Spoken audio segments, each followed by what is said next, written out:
Y bueno, pues como sabemos, se aprobó la reforma energética y está en espera de aprobar las leyes secundarias de la misma.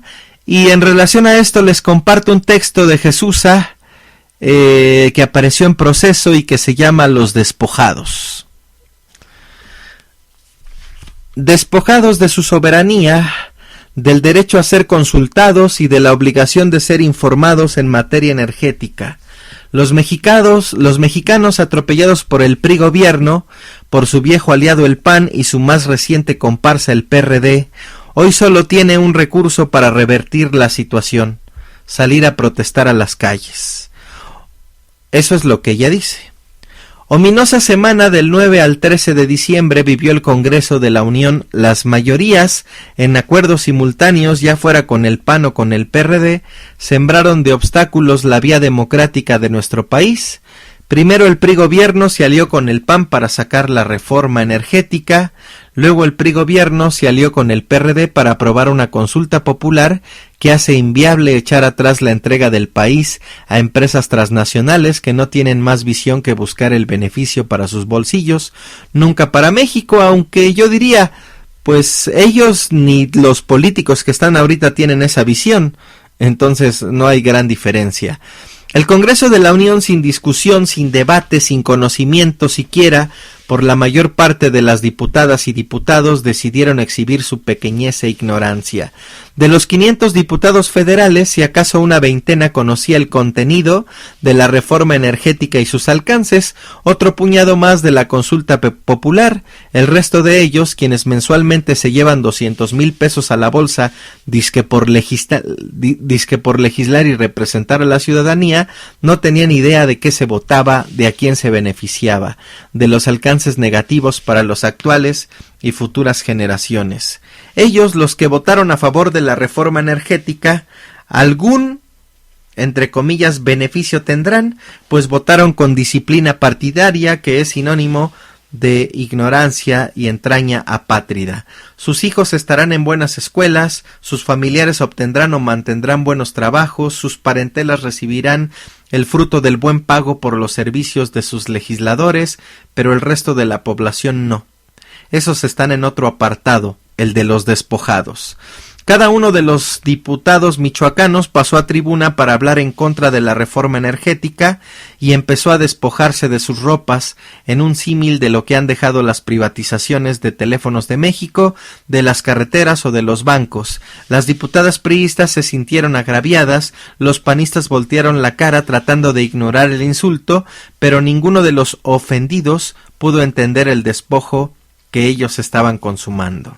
A flor de piel, el coraje, la frustración, sentimientos que emergían cuando las diputadas emitían a grito pelado su voto en favor de la reforma energética, y mortificaba e indignaba cómo se mofaban por aplastar a la oposición. La vergüenza e impotencia paralizaban a algunos diputados. Y bueno, aquí hago un paréntesis. Todos o la mayoría votaron por el guapo de Peña Nieto, y así también votaron por la mayoría priista en las cámaras. Luego entonces ellos van a poder hacer eso que hicieron y van a hacer lo que ellos quieran. Luego entonces en las siguientes elecciones pues hay que razonar mejor el voto. Un par de días antes, el PRD, desgarrándose las vestiduras, votaba a favor de una consulta popular que impide prácticamente echar atrás la reforma energética. Está llena de candados, de ambigüedades en las que la Suprema Corte de Justicia de la Nación se puede escudar para rechazar la trascendencia nacional de términos disímbolos como Congreso y Congreso Constituyente. Pero al PRD fue el constructor de dicha ley, ya lo dijo la diputada perredista Aleida Alavés, no nos engañaron, y aunque ella sostiene que sí se puede someter a consulta popular la reforma energética, lo cierto es que el nuevo marco legal contiene tantos vericuetos como mañas tiene el PRI gobierno y como achicanadas recurre un mal abogado. Las perredistas Amalia García y Angélica de la Peña participaron en la confección de la ley de consulta. ¿Acaso no sabía de los candados la exgobernadora de Zacatecas? ¿O alguien puede afirmar que Angélica de la Peña esposa del expresidente nacional del PRD, Jesús Ortega, ignoraba el poco alcance de una reforma de este tipo?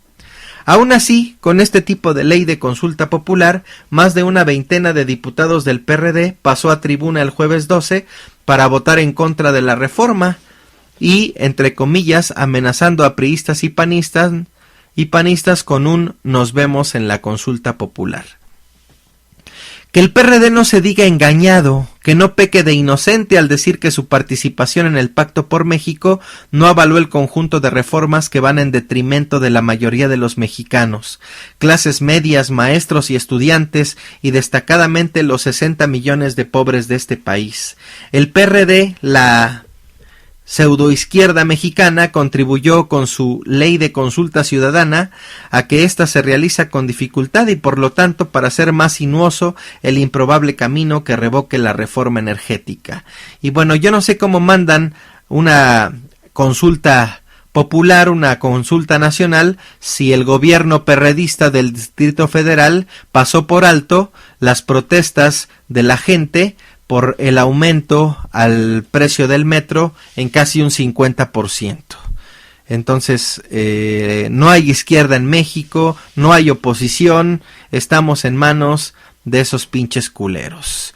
Y bueno, por ello, lo único que le queda a la sociedad mexicana es la calle, pero sin depender de los líderes, porque ya se vio que el cerco sin López Obrador fue una burla, pero también generó dudas sobre otros, como por ejemplo la exdelegada de Iztapalapa, Clara Brugada, quien gobernó a más de 1 millón de personas y no fue capaz o no quiso movilizar a miles en defensa del petróleo.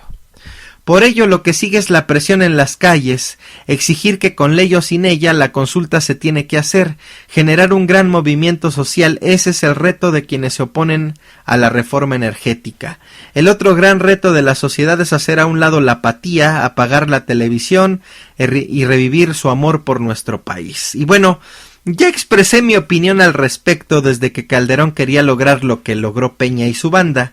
Los más de 50 millones de pobres y las tendencias desmienten cualquier promesa de mejora en la calidad de vida de los mexicanos. El incremento al salario mínimo no respalda para nada las promesas de Peña y su banda. La reforma laboral no vislumbra una mejora en los derechos de los trabajadores.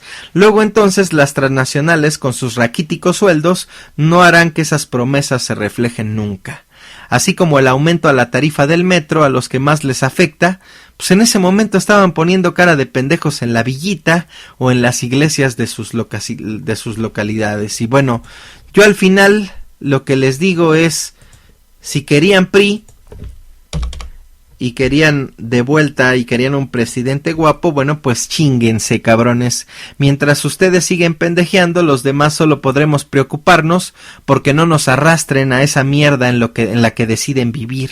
El petróleo es importante en México, sí, pero quienes obtienen las ganancias son unos cuantos, y el hecho de que legalicen esto me remite a mi pregunta base. ¿Las leyes son buenas? ¿Las leyes son justas? Y si una ley no me gusta, ¿qué puedo hacer? ¿Hacerme pendejo viendo el fútbol? ¿Hacer un podcast? ¿Escribir una poesía? ¿Ir a dar serenata a la Virgencita? ¿Cargar un pinche muñeco cada día 28? ¿Postear en Facebook? ¿Unirme a Greenpeace? ¿Estudiar para ser alguien en la vida? ¿Saltarme el torniquete del metro? ¿Qué debo hacer, cabrón? Lo que Logan me diga, lo que yo me imagine, lo que mi maestro diga, lo que diga quien más me pague, lo que diga mi vieja, lo que diga Dios, o que sea lo que Dios quiera. Digo, la versión oficial de estos cabrones es que habrá un chingo de inversión y empleo, y digo, eso no debería ser malo, ¿o sí? Sin embargo, hay manejos y objetivos ocultos. Hay como 20 teorías conspiratorias, unas más lógicas que otras, pero ¿y luego? ¿Qué hacemos? Ustedes están escuchando estas mamadas poniendo cara de que se preocupan un chingo y son conscientes, ¿y esa mamada qué? De nada sirve si ustedes tienen una vida de mierda en la que no saben ni qué van a comer mañana, pues no mamen. Primero arreglen ese pedo y luego se ponen disque a arreglar el país y el mundo, no pinches mamen, cabrones. Y bueno, ok, quiero ser buen pedo.